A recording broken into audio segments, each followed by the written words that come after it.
that a sky?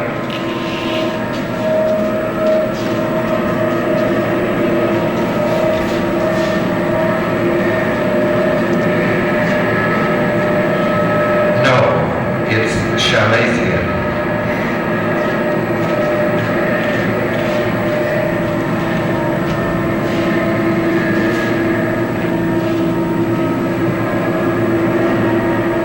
Will it go away by itself?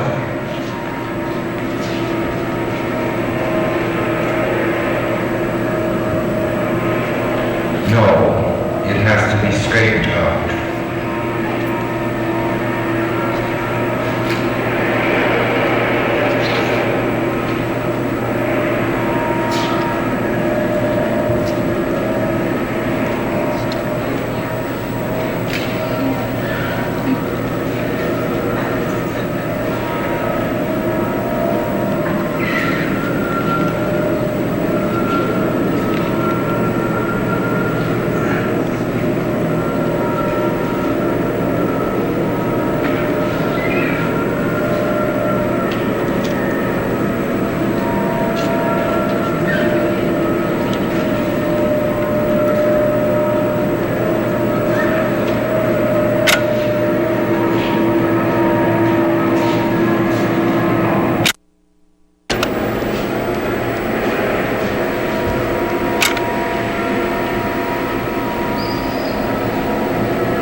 Jim telephoned the restaurant. Do you have my wallet? Yes. Do you have our seat cover?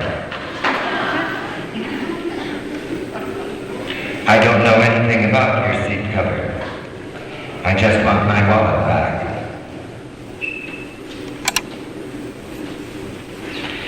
We've lost too many seat covers. And recently also a vase.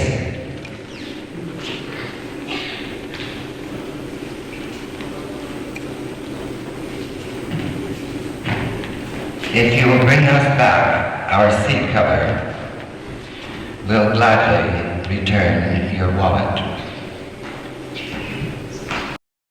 Good evening, everyone, and welcome to Dia Talks Online. My name is Matilde Guidelli. I am Dia's Associate Curator, and I'm very pleased to be joined by Vincenzo de Bellis, Curator and Deputy Director of Programs, Visual Arts at the Walker Art Center. The occasion for tonight's gathering is the long-term presentation of the work of Mario Merz, currently on view at Dia Beacon, and the recent restoration of a public work by Merz in the Minneapolis Sculpture Garden. Tonight's event is co-presented by Dia and the Walker, where Merz had his first solo exhibition in a US institution in 1972, the same year of another first that we just saw when the Merce Cunningham Dance Company performed in the Walker Galleries, a new genre born out of expediency, what is now referred to as an event, when the boundaries between discipline collapse during the common time of performance, to quote Merce Cunningham, when new rhythms and configurations become possible, and questions of boundaries, other rhythms, and algorithm are at the core of the work of Mario Merz, characterized by a mathematically inspired formal vocabulary that Merz developed at the turn of the 1970s in line with conceptual practices of the period, and that the 1972 exhibition at the Walker wonderfully illustrated. But before diving into our time here on Zoom, Vincenzo and I wish to thank the staff at Dia and at the Walker that helped making this evening possible, with very special thanks to Theodora Lang, Max Tannon, Andrea Villa at Dia, Joseph King and the archivist at the Walker, Jill Vuketic and Barb Economon, who shared with us a trove of rarely seen materials on the 1972 exhibitions, as well as later iterations of the work of Merz in the Walker collection that Vincenzo and I in turn are going to share with you tonight. So please feel free to drop comments or questions in the chat as we go. And you can activate closed captions by clicking on the function at the bottom of your screen. So, hi Vincenzo and welcome. Ciao Matilde, hi everyone, thanks for coming. I'm going to share my screen. 1 second.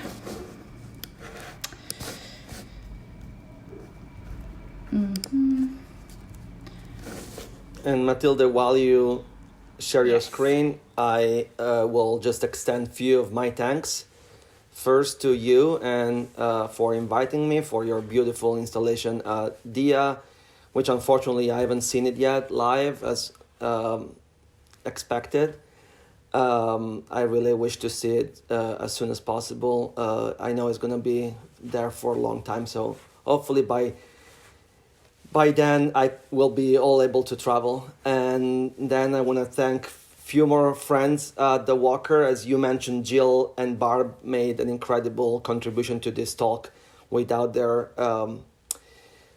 great archival materials, we wouldn't be here tonight and talking about this great exhibition and beautiful images. And I also want to thank again Joe King, the director of collections at the Walker, who oversaw the restoration of the Merz neon in the Minneapolis Sculpture Garden. I supported that as curator, but also as Italian.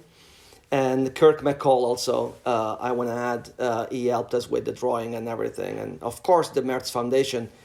Without them, we couldn't do this beautiful restoration and replacement of the work. Yes. So diving in what we just saw, we decided to start with archival footage from this 1972 event of the Merce Cunningham Dance Company dancing in the galleries and spending time, as we can see also in this image here on the screen.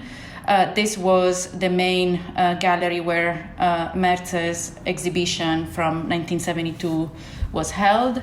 And what we can see, I don't know if you can see my pointer, but of course there is this mysterious shape dominating the center of really being the focus of the performance, which is one of the, of course, early igloos or dome sculpture that Merz started making in 1968.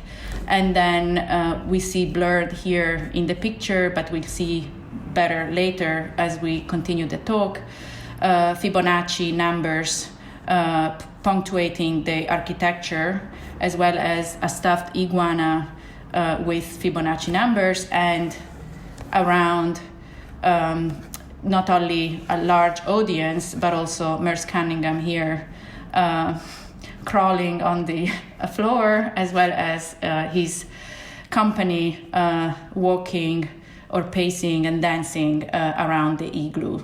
So I guess, Vincenzo, to start us off before and spend some time with this performance and this kind of openness of the Walker in around 1971-72 to stage such to offer a platform for expanded arts of the period. So perhaps we could start by talking about what was this conjuncture at the time that made it possible. Sure. Well, this is just less than a year after the new building at the Walker was inaugurated. We're talking about a building, Edward Larrabee Barnes building that was built and between 69 and 71. In May 71, it was inaugurated, and it was a very large building. Now it's even larger with the new addition of Herzog de Meuron in 2005. But at the time, it was way larger than the previous Walker galleries. And the idea that Martin Friedman, the director at the time, he was the director. He had been the director already for about 10 years at the time. He had its statement for the space was really to attack the space and really giving artists a platform for making works that would be site responsive, site specific. So we're gonna talk a little bit more about that in the maybe later. But so the idea of having those live events in the galleries was really a conjunction in conjunction with some development of Merce works at the time. So in 1964, I need to go back a little bit in the history of Merce Cunningham. Merce in 1964, he had a world tour of the company. The company performed all around the globe in 30 different cities. And in during this tour, they arrived in Vienna, and they realized that there were no theater nor stage for performing, and he was forced to improvise at the time. And so he invented at the time a format that he called event. It was a collage of excerpt from existing dances that could be performed anywhere without having any decor, any lighting, or non-depending by the conventional stage. So, long story short, in his life, he performed more than 100 of those events, more than 100 of those collages in any space you can imagine, outdoor theater, gardens, museum, galleries, and this is one of them. The recording that we just saw, it's from March 12, 1972. And we see not only the Mario Merz show, but we see also other exhibitions. At the time, the space, the Walker space kind of hosted 3 exhibitions. One was Mario's, and then one was 7 young artists, and then the other was Bill Brandt photographs. And we see the performers dancing all around those exhibitions. The peculiarity of those images is that the public couldn't move around the spaces. The public should stay where they would take a seat, and they would stay where they are. And so they couldn't see the whole performance. They would only see excerpt of the excerpt. So a collage of a collage. And, but then, of course, they would also hear the sound. The sound, yes, that would kind of spill all over the space. Yeah. So I think I don't know if people could hear, but John Cage was reciting some kind of very pedestrian medical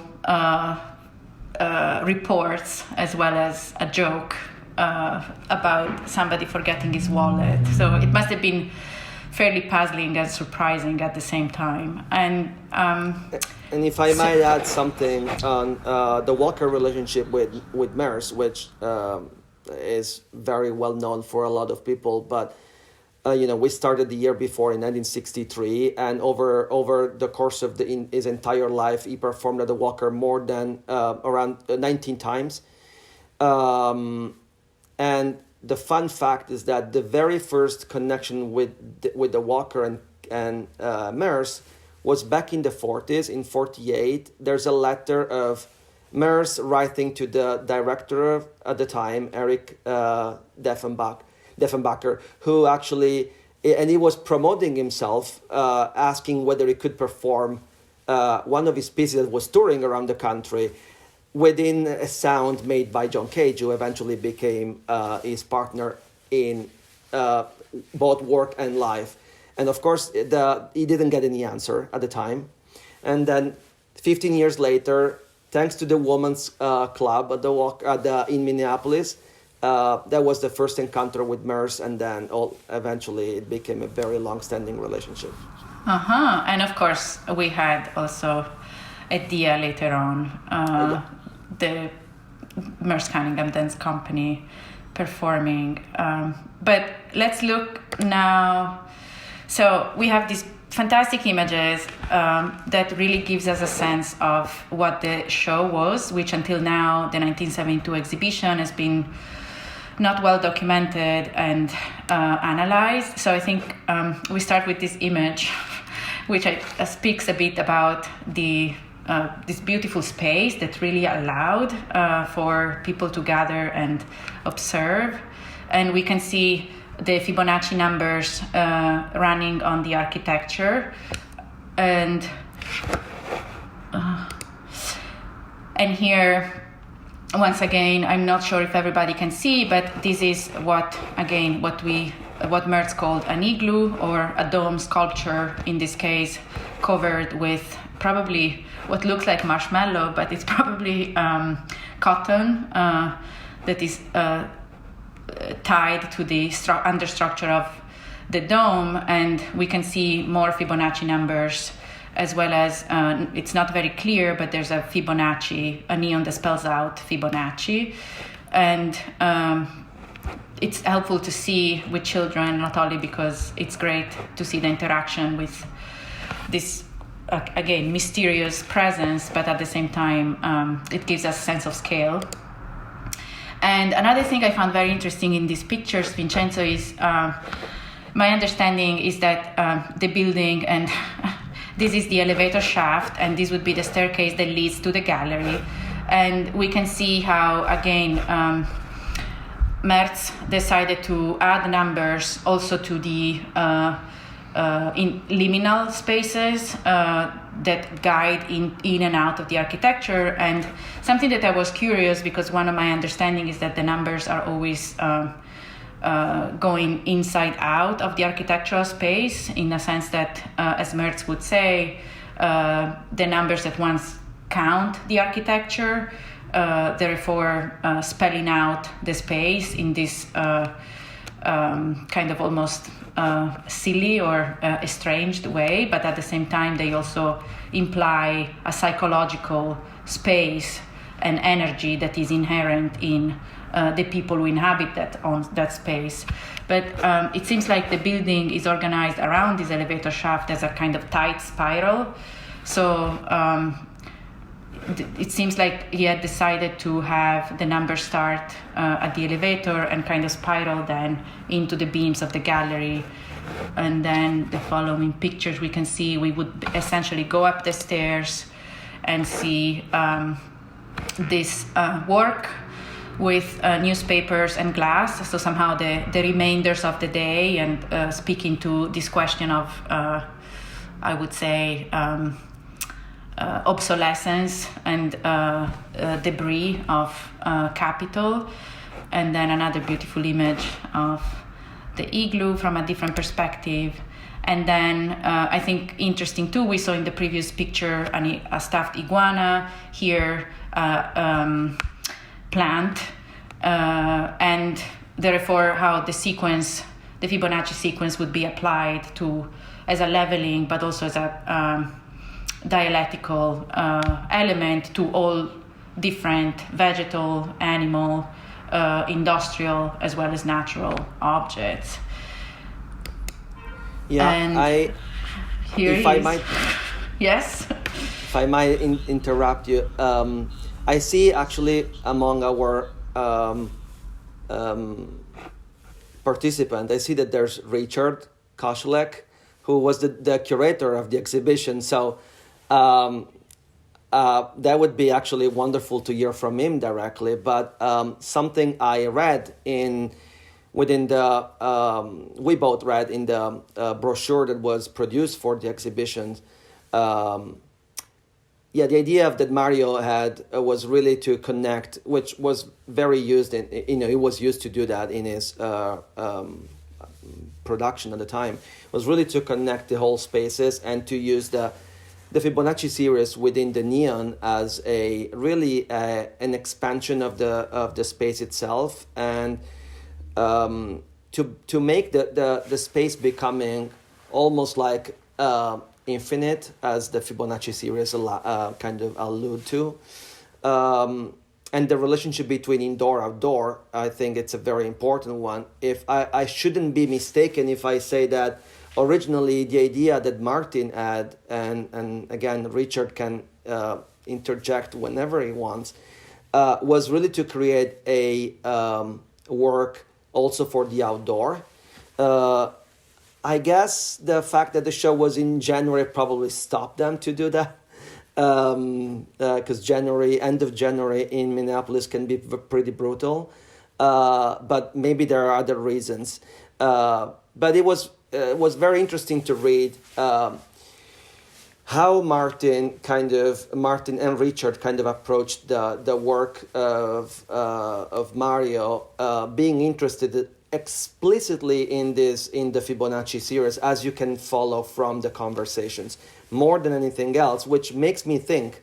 But again, this is my reading of the rereading of the history, might be right or wrong. That it was part of the idea that Martin had toward more the conceptual approach that Mario and other artists at the time would have, more than the materiality itself or the pure materials that the artist would have.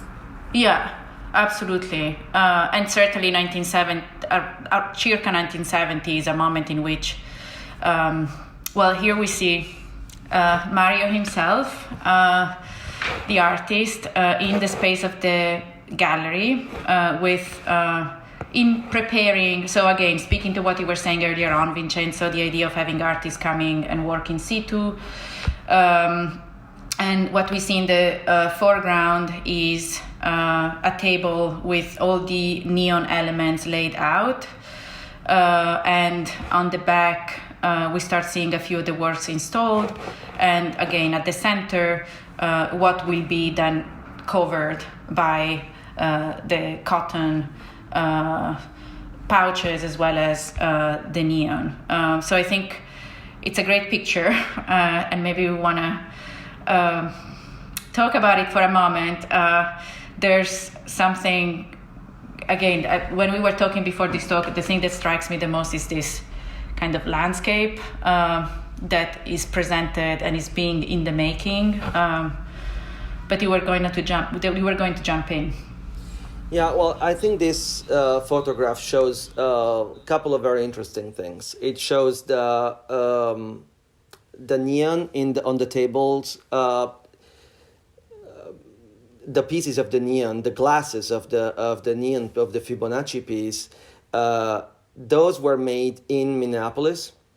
Not that this is this is important for the work itself, but it says it's kind of anecdotal to see how the show was developed and how at the time the artists were developing the works in general, because we can talk about also the timing of the show, when the show happened in relationship with other things that Mario was doing at the time.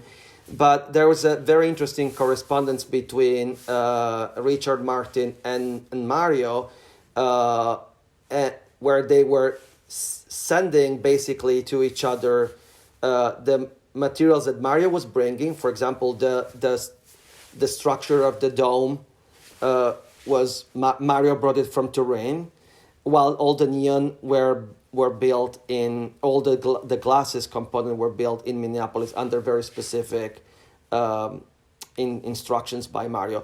And as you can see from Mario's poster, which you kind of you addressed several times during our prep talk, he has his hands in the pocket. Yes. Which says a lot about the approach. Yes, I mean, I think one thing that we were commenting was the idea that, of course, it is what we see is fairly typical of the time, as you were saying, like artists working with delegated fabrication and then constructing rather than making works with non-art materials. But there's something about all these tools and the fact that Mario has the hands in the pocket, which certainly has to do with the fact that it was generally in Minneapolis. But that we couldn't help thinking about the politics of labor and the idea of non-work or anti-work that was in the spirit of the time in Italy. Of course, we can't forget that it was a very specific moment in Italian politics at the time. The other picture we have is, again, something that we wanted to remark upon, that this is Mario Merz, Mario's wife and a fantastic artist herself, who always traveled with Mario on all installations. So to go back to what, and I think I can see the snow, so probably he had gone out. I can see snow on his pants, and Marisa's without shoes, so certainly it was a cold winter. But what you were saying earlier, Vincenzo, I think is very interesting because when we were talking to the archivist at the Fondazione Merz, we realized that very little was known about the Minneapolis trip. And I think what you said earlier about the kind of correspondence and mutual travels to Italy, and then we have here a few, I don't know if our audience can see, but we have a few letters that kind of begin the conversation about that maybe you want to comment upon. Yeah, we can probably summarize very quickly what happened. Also, it's kind of romantic to describe how the show were organized at the time. Something that definitely would not be possible today in this hyper professionalized art world we live in. But Mario had a show at the end of 1971 at the Sonnabend and Ilana Sonnabend and John Weber Gallery. We're talking about December of 1971. Prior to that, I had a very interesting conversation with Gianenzo Sperone, who was the main dealer of Mario and Marisa's work at the time, and who was also the connection with Ileana Sonnabend. So Martin had seen the work of Mario in 1969 in Paris, or in the 1970 exhibition at Sonnabend in New York. And then Ileana, according to Gianenzo, who I had a very thorough conversation, and I actually want to thank him because he had COVID, and so he was kind of sick, but everything is gonna be well. But he had a very nice. He said very nice things. Anyway, they saw the show, and then Ileana asked him to go and see Mario in Italy, and there's a reference within the correspondence of Martin and Mickey Friedman, Martin's wife, another partner in crime and in life. She was the curator of design at the Walker. They went to Rome. They saw Gianenzo in Rome, and then they went to see Mario and Marisa in Turin. And we're talking about October of 1971. The show, this show we're talking about here, it's December 11 of 1971, while the show at the Walker is at the end of January of 1972. So not a month later, with Christmas in between. And we know, the little we know is that Mario and Marisa went back to Turin. They went back to Turin. They didn't stay in US. We know this for a couple of reasons. One is because Mario had to pick up some stuff and bring them to Minneapolis for the installation. And also, according to Gianenzo, because, for practical reasons, they had to go back. And, they had, Beatrice was a young teenager at the time, so the daughter. So anyway, they went back, and then they came back from Turin to Minneapolis, bringing the pieces and installing the show. But yeah, I think it was interesting to read how in the time of 6 months, they had the meeting in less than 6 months. They had the meeting in Turin, and then they installed what could be called a major first show in. Yeah, and something else that you wanted to highlight was that among the archives we found out also this letter from Germano Celant, and we see here Germano sitting under the Fibonacci igloo of Mario in 1970 in New York, so kind of the presentism that he would always be present, although we realized he was not involved in the 72 exhibition. It was not, even though when any Italian artist at the time had any show, Germano was involved in a way or another. as you can read from the letter, who is a very well. First of all, we should use this letter to kind of recall the great memory of this fantastic critic and curator. But also, if you read the text, it says how much he cared about knowing what Mario was about to do and how he could help to some extent writing a text. I think the text never really happened. We know that the only existing material for this show is the brochure. But maybe it was also referring to other texts of other catalogs. It's not clear, but yeah, I think it's very sweet to remember him and to see also how militant he was in supporting Italian artists at the time. Yeah, for sure. Yeah. So okay, the other thing we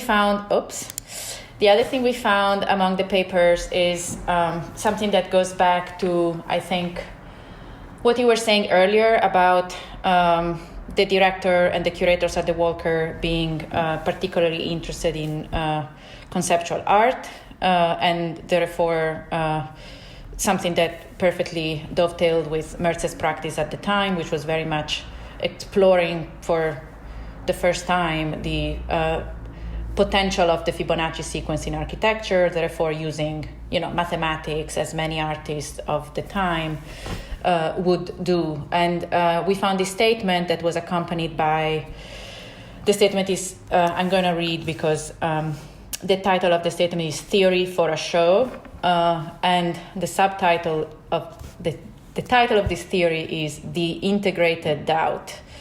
And we won't spend too much time in this text because it's very dense, but I think it was interesting because the first thing that the text says is opposing tautologies, and I think tautologies would reference to the kind of exchange or kind of end game or zero-sum game of tautologies that the computers can do, and therefore thinking about a more generative use of mathematics, which of course Merz had, the question of abstraction, as well as what you were saying, the expansive and potential of the Fibonacci sequence. There's also probably something against minimalism in the sense of the kind of equivalences that Merce is opposing here. But I think most interesting to us was the question of the doubt and how to, this idea of the integrated doubt and how his works would append different ideologies and always keep them in tension, which is something that I think is characterized as the practice throughout. And if we transition now out of the 70s into the 80s and 90s, this is a work where I think we can see the question of the doubt or the kind of dialectical approach to art. This is a piece that is now on view at the Beacon. It's a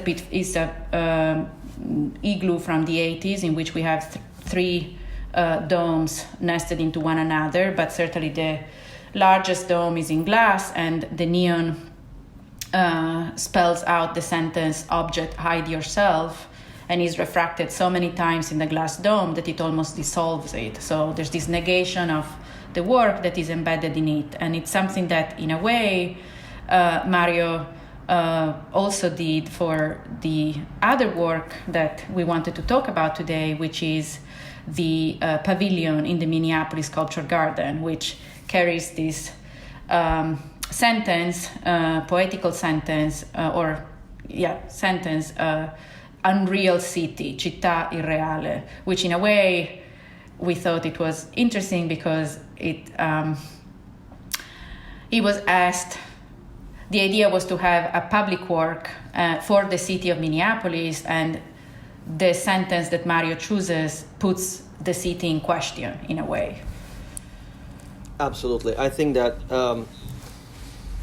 I think you touched a very important point for this work specifically, but in general for the work of Mario, the way I read it with many years of difference. It's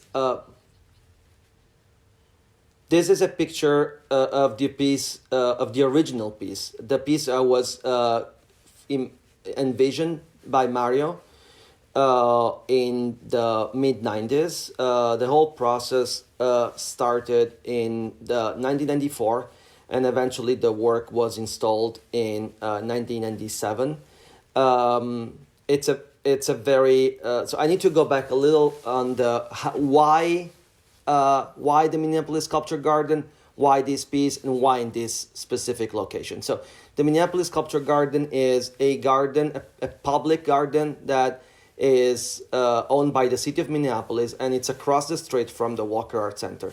In the mid 80s, actually before that, Martin Friedman had the idea of kind of including the garden, which was at the time was not really a garden, was a major piece of land that was unused, and was kind of dividing the museum from many other things. And when the rest of the city, and when the Walker wanted to organize kind of outdoor projects, it was often they were organized in a close by park that was kind of crossed by a major road, and so it wasn't the most logical space. And so Martin pushed the city to do, and it was a major undertaking. I think most likely the biggest achievement of the great many years of Martin Friedman at the Walker. Anyway, the Minneapolis Sculpture Garden, which is now a major garden that has over 60 artworks owned by the Walker, and with a very interesting collaboration between the city and the Walker itself. As also as part of the garden, this conservatory that was at the time back in the 80s was used to present very tropical plants, and so was a very heated, very warm space. It was which actually people could go through and see those wonderful different species and plants. So it was a reflective, was a glass architecture. And so Richard Flood, at the time, he was the chief curator. Richard had worked with Mario already. At the time, he was also, before coming to the Walker, he was the director of the Barbara Gladstone Gallery. So, and Barbara Gladstone had a very fruitful collaboration with Christian Stein in co-representing Italian artists, among them Mario Merz. So Richard invited Mario to do a site-specific project for the Pavilion. Although we had a show in 1972, we didn't really collected the work of Mario back in the 70s. We didn't have an endowment for the collection, so we didn't acquire any work out of that show. So the occasion of this commission for the garden was really a way also to commission and acquire a permanent work for the garden and for the collection. So, funny enough, you can read from one of the very first letters that Richard sent to the gallery. He says, and I quote, he says, "Oh, what I know that I want something for the conservatory, I want something with numbers in blue." We ended up actually with no numbers and red. So totally the opposite of what he was envisioning at the beginning. Città Reale is a very well-known title and work that Mario had done already in 1968. And he responded to the invitation, as you said, as a self-doubt about what his role was, both as an artist, as a sculptor, as a thinker, and how the connection between the city and the work would function. So that's the not so short story about this. we installed the piece was installed without Mario coming this time. It was made out of correspondence, but we have drawings of the installation, and it was of course site specific for that specific roof of the pavilion. Yeah, and of course this question of I think it becomes clear throughout that how the neon function in relation to wherever it lands not only brings in the technological element, but there's always these stolen sentences, be it che fare to objet cache-toi, which would be a graffiti on the wall, or this, which comes from a poem. So the idea of like repeating these almost aphorisms in order to make the work a public address, but at the same time instilling doubt into the reality of the city itself. So let me see. These are pictures of the recent restoration where we don't see the plants anymore, which I think is great to have the testimony of the earlier picture. So this is a picture from the 90s, essentially, where we can see the palm trees or the tropical. So you were saying earlier that this is a picture of the Sonnabend 1971 exhibition that we were discussing earlier, and the reason why we have it here is that, as you were saying, the 90s was a moment in which, following the exhibition, there was a desire to have the work enter the collection, and so I think it's nice to remark that this exhibition from 71, I think just in terms of like curating without the artist, is certainly an image that I took, that we took at DIA as a reference for the way we installed the same work, these amazing aprons on the back wall with in the proximity of the igloo as well as the Fibonacci sequence of the beams. But to go back to the other igloo, the one that was shown at Sonnabend in 71, it now entered the Walker collection, and we see it here. This was the Zero to Infinity exhibition, yes. Right? Yeah. So this igloo was installed as part of Zero to Infinity, the very famous and incredibly and great exhibition that Richard Flood curated at the Walker, and which started at Tate. It was one of the very few time, actually 3 times, that the Walker devoted the entire building to one single exhibition. Funny enough, this happened only the 3 times were for the Bruce Nauman exhibition that Cathy Albright curated, and then the Arte Povera in 2001, and then eventually the Merce Cunningham exhibition in 2017. So eventually we acquired this igloo that is an incredible old thing in our collection. We have a pretty good history with collecting Italian art in general, showing Italian art and collecting Italian art. Mario, Marisa, Boetti, they're all very well represented. Giulio, Yannis, they're all very well represented in the collection. Yes, and those are 2 images of 2 different installations of the several Merz works in the Zero to Infinity.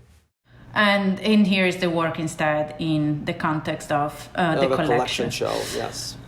So, Vincenzo, I see that circling back to where we began, I see that maybe I will stop sharing my screen, and I don't know, I feel like it would be great to hear from Richard Koszalek if he wanted to unmute and tell us something about let me see if I can. There you go. Hello. Hello, how are you? Good. We're good. You? Both of you have said. For me, this was 39 years ago. I had just joined the Walker staff. I joined the Walker staff because Martin wanted me to do what we then in those days called the Guerrilla Museum. And that idea was that we were going to tear down the existing building that was built, I think, in 1927. And while that building was the new building on the same site, was designed by Edward Larrabee Barnes, who I worked very closely with. And he referred to the Walker as a flat Guggenheim. And it had the same kind of motion as you move through the museum, but it was a flat, not ramped sort of Guggenheim. And we worked very closely on the building. And Martin was a brilliant director. He truly was. And people like Martin are very hard to replace. And I got involved with Martin because he wanted me to design installations and organize exhibitions that happened in department stores, vacant lots, closed streets. I worked very closely with a lady named Suzanne Weil. No connection to Rauschenberg, but someone who really did most of she had also a very brilliant program in which we did concerts at the Guthrie. And the concerts were Arlo Guthrie, and it was Gracie Slick, it was Janis Joplin, it was Miles Davis. And in those days you could do it. And she took all the money from those concerts and she gave it to people like Trisha Brown, Mabu Mines, Merce Cunningham, John Cage. And so she supported her sort of special program through these concerts. So the place was a very open situation. Martin always insisted that it be artist-centric. And this is something I carried with me when I went to MoCA, for example, for 20 years. That MoCA was really not only founded by artists, but it was also sort of encouraged and created in terms of fundraising. The design of the building, Robert Irwin was very much involved in the design of the building and so on. But Martin really set the pace for what museums could do then. He was learning, or he'd learned a lot from Alfred Barr.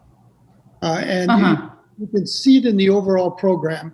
The American Indian component was Renee Darnancourt, who did a show American Indian art at MoMA. But he really studied Alfred Barr. And if you remember the publications in those days, even Alfred Barr's publications, they were very, very well thought through, but very simple publications. And so there was not a lot of money at the Walker or at MoMA to do elaborate publications. That came much later as a result of a friend of mine, Pontus Holton, at the Pompidou with New York, Paris, and whatever. And we continued that at the Walker also. And Richard, can I ask you a question? Well, two questions I have. So first of all, I was curious about your own background in architecture and how did you connect and understand the work of Mario at the time, which of course has so much to do with architecture. And the second question was about the brochure, because as we know, the brochure or the pamphlet for the exhibition in relation to what you were talking about catalogs was not really a catalog, but a 3-folio brochure in which you had a conversation with Mario. And so it would be great to hear what was the experience, whether you conducted the interview beforehand or with him in person, and how was to install with him even. Well, there's a lot of stories, and we'll talk about your two questions in a minute. But one of the more interesting stories was that Mario Merz and his wife stayed at the Nicollet Hotel, which doesn't exist anymore. And after about 3 days or 3 nights at the hotel, I got a visit from the manager of the hotel. And he said, "What's with this guy, Mario Merz? He's stealing all the pillows and he's stealing all the sheets." So every morning we go into his room and all the sheets are gone and all the pillows are gone. And what the hell's up? And so he was using the sheets and the pillows and the stuffing of the pillow to make the pillows for the igloo. The covering, to dress up the igloo, yes. It's quite interesting. So the hotel manager made us, insisted we pay for all the sheets at the hotel that he stole. but he was very easy in a way to work with. We spent a lot of time together. We had conversations. He argued in a very sort of friendly, in a very interesting way, not only with Marissa, but also with Martin. And Martin saw a very different exhibition than we see in the images. And what happened? Martin wanted at least 20 igloos. Oh, wow. And he said, I think there is some way, and he was in a way, he was maybe anticipating Mario Merz's future development of the igloo. And he knew that Mario was going to stay with this dome sculpture form. And he thought that there could be a progression of different sort of dome sculptures or igloos that would show the progression of this one form through a longer period of time or through a series of different works. And Mario insisted that it had to be only one. It had to be a certain scale. And Martin was very interested in having the scale increased. But Mario was, he stayed in touch with us. Now, my background was architecture. Yeah, exactly. And I was hired, but I also studied art history. And I had a strong interest in the artist. And when I first made my first visit to the Walker Art Center, the way I got to the Walker Art Center was Mickey Friedman and I worked for an architect together at the same architecture firm. And one day, Mickey Friedman, and we were doing sort of visionary projects for the city of Minneapolis, like Minneapolis needs a new airport, or Minneapolis needs a new public library, or Minneapolis needs a football stadium. So we developed these proposals. And then the head of the firm would take them around and introduce them to the Chamber of Commerce and so on. So one day Mickey came in and said, Richard, I'd like you to go meet Martin, my husband, and I'd like you to work at the Walker Art Center. And I've convinced Martin that you'd be a great curator. And not only could you actually help create the installations for the museum, and I worked with Miro and I worked with Dubuffet. I worked with many artists. We did a show called 9 Artists, 9 Spaces at the Walker, which used vacant lots and so on and so on. But I went to see the Walker. And when I got to the Walker, it was a very interesting time. In one gallery, Mata was hanging paintings for an installation, and he was hanging paintings from the ceiling and so forth. Then in the other room, there was a huge exhibition called Light Space Motion. And outside the museum, the Walker Art Center, when I walked up, there was maybe 100 motorcycles of the Hells Angels. And they were parked out front to come and see the show, Light, Space, and Motion. And it was a show by Les Levine and so on. And so I went to see Martin, and he hired me instantly. And we started to talk about what we would do. And so then we were a very close team working together, not only choosing artists, but Martin really made the final decision, no doubt about it. And then we would create these installations. For Dubuffet, for example, we were showing the new work of Dubuffet with this extraordinary line. And what we did is we went into the gallery and we threw a series of long ropes on the floor. And we said, and they would form a space. And then we said, build a wall.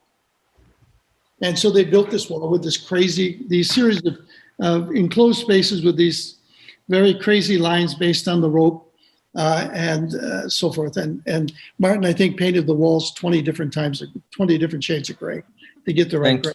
So Thank you, Richard. Thank you, Richard. I think in the best interest of time, I think we might want to open some Q&A from the public. Yeah. So, thank you. I love the story about somebody's asking us, so Merce installation. Yeah, I feel that either I'm not seeing questions or I feel that we have already answered them as we were speaking, Vincenzo. So it's perfect, 7 p.m. I think we covered a lot. I am going to think about Merz pillaging the pillows of the hotel at the Walker. And